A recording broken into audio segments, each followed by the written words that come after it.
Hello and welcome to Precon Decon, the video series where I deconstruct the pre-constructed decks of Magic the Gathering's history. In this video we're going to keep looking at the Gatecrash decks and we're going to move on and look at Orzhov Oppression, which is the white-black deck. So let's take a look at the deck list. So we've got 20 creatures, 5 enchantments, 3 instants, 3 sorceries, 3 artifacts and 26 land, and we got mana curve off to the side there. Let's just dive in, start looking at the cards in the deck. So, the foil face rare, and this is a good chance to talk about the new Orzhov keyword. Because in original Ravnica it was Haunt, which was not a popular mechanic because it's kind of hard to, I guess, understand for new players. It was kind of a fiddly keyword. Extort is a lot more straightforward. So Treasury Thrall is 4, a white and a black for a 4/4. Has Extort, which I'll talk about in a minute. And whenever Treasury Thrall attacks, you may return an artifact, creature, or enchantment from your graveyard to your hand. So pretty good. I like this. Maybe you could argue a little expensive at 6 mana just for a 4/4 that does, that has nothing like trample or lifelink or anything, I guess. But yeah, that repeated recursion effect is pretty solid. I actually played because when I went to the Gatecrash pre-release, I ended up picking Orzhov, and I think I got Treasury Thought because I think it was a pre-release promo. I want to say, so I think everyone had it, and ended up out working pretty well because it could just keep attacking and just keep getting my dead stuff back. So it worked out pretty well. So let's talk about Extort. So. A lot of Orzhov creatures and a few permanents have Extort. So Extort is whenever you cast a spell, you can pay 1 white or 1 black. If you do, each opponent loses 1 life and you gain that much life. So it really led to this very kind of drawn out game where you would cast spells and basically they all have kicker for 1 white or black to bleed your opponent for 1 life. Obviously this works really well in like a multiplayer game as well because it's kind of like the old wording for it, where each opponent loses that 1 life, but you gain the total life. Whereas these days, I think it would just be each opponent loses 1 life and you gain 1 life, rather than the sum total, because it scales up the more opponents you have. So Extort is, I think, a pretty fun little keyword. It is a bit of a skill tester because it forces you into this thing of like, okay, well, I'm not exactly gonna curve out perfectly because I want to keep mana open to possibly Extort on my spells to get that extra drain. But at least it is optional, I suppose. It's a lot more straightforward than Haunt. I think it's a lot more fitting for Orzhov as the Catholic ghost mafia.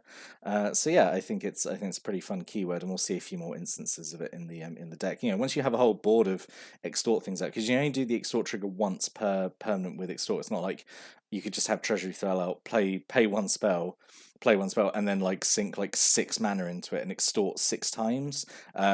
It's kind of like Exalted where it only triggers like once per thing that has Extort. But if you have, I say, like 5 things out there Extort, that's 5 Extort triggers that you can do and potentially get like a 5-point life swing off 1 spell. If you sink the mana into it. So yeah, I think it's pretty fun. So the other rare is High Priest of Penance. So 1 white and 1 black for a 1/1. Whenever High Priest of Penance is dealt damage, you can destroy target non-land permanent. So really strong effect.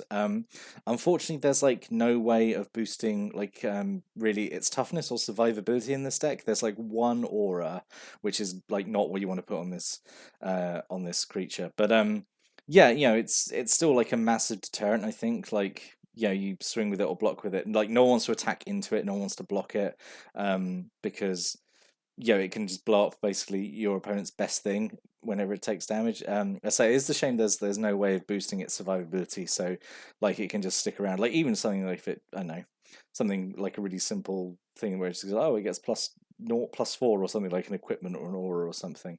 There's nothing like that, which is a shame, but I say still like a really good kind of deterrent creature. Like it's no one wants to deal with it basically.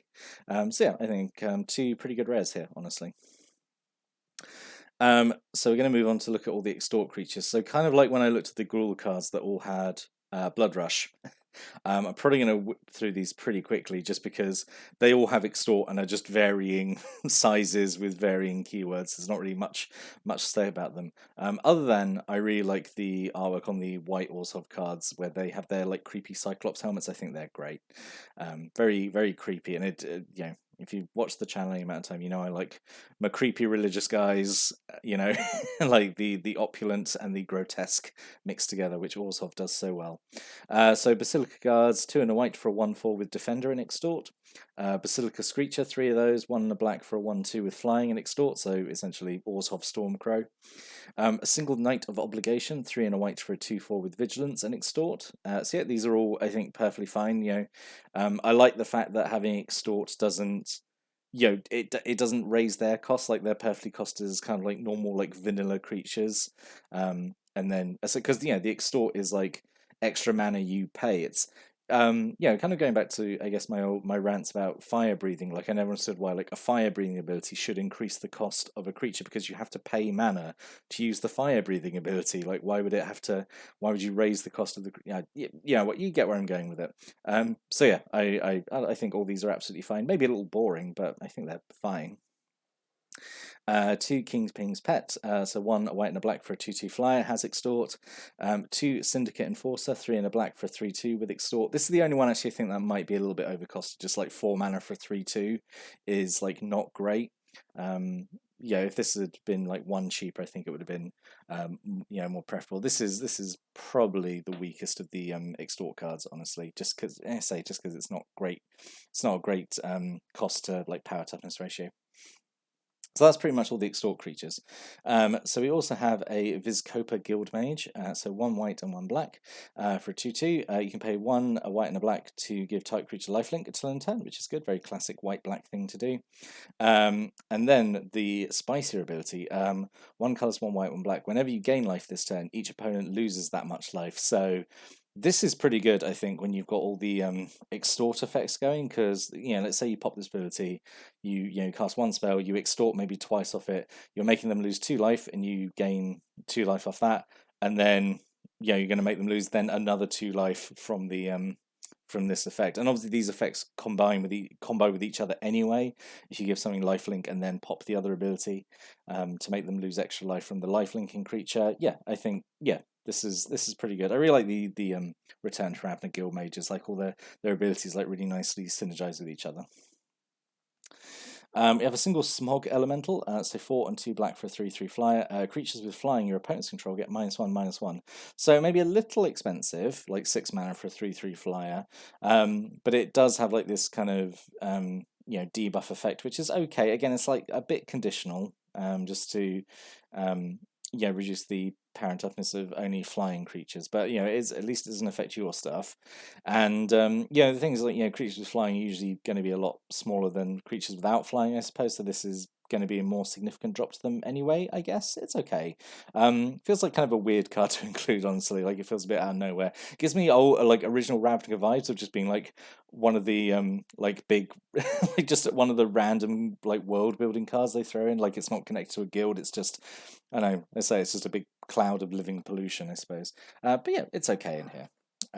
Yeah. So we have a single Shadow Alley Denizen. So this is the Black Denizen. So 1 black mana for a 1/1. Whenever another black creature enters the battlefield under your control, target creature gets Intimidate until in turn. Yeah, this is perfectly fine. Gives you a creature's evasion. I don't think I'm needing too much attacking really in this deck, honestly. Yeah, I think it is meant to really be sort of sit back and you know, play your and you know, extort your opponent, like drain them slowly. But yeah, this helps with, you know, as a finish. I suppose you want to sneak something through. Intimidate, I would say, loses a bit of value in like a Ravnica block just because there's a lot of multicolored cards floating about. So I guess, you know, Intimidate isn't as worthwhile as it would be in sort of a more like monocolored block or environment. But yeah, it's still okay.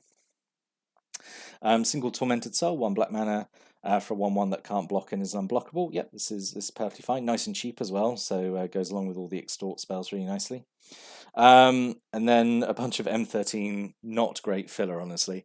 So a single Guardian Lines, 4 and a white for a 1/6 with Vigilance. So really big blocker, but also like so expensive. Like 5 mana just for a 1/6 is really not great. But you know, as I say, really big chunky blocker. 2 Silver Coat Lines, and this is really egregious because there is there was such an obvious better choice in block that could have replaced them. We'll get that into the what could have been when we talk about those. But yeah, and a single zombie Goliath again, who is contractually obligated to show up in black precons, I suppose. But yeah, zombie Goliath is just bad, and I will be so happy when we stop seeing zombie Goliath show up in decks. So non-creature spells, so we got 2 Dying Wishes. So 1, the Black Aura, goes on a creature you control. When enchanted creature dies, target player loses X life, you gain X life, where X is its power. So this is okay. It's like another little bit of life drain. You don't really have like creatures with like really high power in this deck, or like ways of like increasing their power that much. So again, this feels like a little. I think honestly, you're going to be getting at most like 3 life out of this. It's still a 3-point drain, but you got to jump through some hoops for it to trigger. You don't really have any like kind of sacrifice effects either. So this is like not wonderful in this deck, in my opinion. A single Gift of Orzhov, so 1 and 2 white-black hybrid. If an aura goes on a creature, has amazing artwork, love this artwork. Enchanted creatures +1/+1, has flying and lifelink. So this turns pretty much any creature, I think, into like a pretty decent threat, just giving it the power toughness boost and evasion and lifelink is all pretty good. It's a shame there's only like the one of them in the deck, but yeah, this is pretty solid, I think. Really like it as an aura. A single 1,000 lashes, so 2 a white and a black, enchanted creature. Enchanted creature can't attack or block, and its activated abilities can't be activated, so it's like a rest. At the beginning of the upkeep of the enchanted creature's controller, that player loses 1 life. So this is, I think, an upgrade over Pillory of the Sleepless from original Ravnica, except this stops activated abilities, where I think Pillory was just like you can't attack or block, but it could still do abilities. So 1 more expensive just for the extra bit of functionality, but it serves the same purpose, locking a creature down while like slowly draining the controller. So yeah, I think this is okay. Single Executioner Swing, 1 white, 1 black. Instant, just to give a creature that dealt damage this turn -5/-5 till turn. So -5/-5 is like a really big drop. Again, obviously you got to jump through this, jump through this hoop slightly of like making sure they deal damage. But yeah, it's okay. Like if something gets through and hits you, you can. This is pretty much a guaranteed kill. Like -5/-5 would have dealt with like a really big. Variety of creatures in block. So yeah, this is okay, I think. Very flavorful removal spell. 2 Angelic Edicts, 4 and a white for a sorcery, just straight up exile a creature enchantment. Yep, like no nonsense, very expensive and at sorcery speed, but it is like no no questions asked, just exile them. So yeah, that's okay. The thing with it being expensive is that it doesn't really benefit the extort stuff, because all your extort stuff wants cheap spells, so you can play the cheap spell and then sink the rest of your mana into the extort costs, I suppose, to get more life drain out of it, I suppose. So sort of at odds with what the deck wants to do, I think, a little bit. But it is a fairly solid like removal at common, I suppose. Single Purge the Profane, 2 and 1 white and 1 black. It's basically mind drop, but you get some life out of it, sure. It feels like a weird card because discard is not the theme of the deck really, and just having 1 random discard spell like really does nothing. But I guess it's okay. Could be worse. Single Blood Reckoning, 3 and a black. Whenever a creature attacks you or a planeswalker you control, that creature's controller loses 1 life. So yeah, this is, I think the original Orzhov Rampling deck had Hissing Miasma, which was essentially this card, like whenever they attack you, they lose 1 life for every creature that attacks. So nice to kind of get that nod back here, I suppose. But yeah, again, it plays into what the Orzhov deck is doing, which is slowly chipping away, slowly draining an opponent down by little 1 and 2 life increments. So yeah, I think this is fine. Single Murder, great removal spell, just 1 and 2 black, destroy type creature, no ifs, ands, or buts. Yep, kind of would have been nice to have more than 1, but it's fine. Easy, it's common. You would have easily had more access to these at the time, but yeah, it's pretty solid. And then a single Rain of Blades, 1 white mana. Rain of Blades does 1 damage to each attacking creature, which is fine, I guess. It's okay. Sure, not much to say about it. 1 white mana to potentially, kill a bunch of like token creatures or something. Yeah, I think it's fine. 2 Orzhov Keyrune. Oh, it's time for me to say how good Keyrunes are again. So 3 mana artifact, taps to give you white or black, and you pay 1 white and 1 black to make it a 1/4 white and black Thrall artifact creature with lifelink until end turn. So yeah, it turns into a really big chunky blocker. It's got a bit of lifelink on it. Yeah, as I say, these Keyrunes I think are all pretty good, honestly. And then a single JMD Tome, 4 mana artifact, 4 tap, draw a card. So, I mean, very expensive.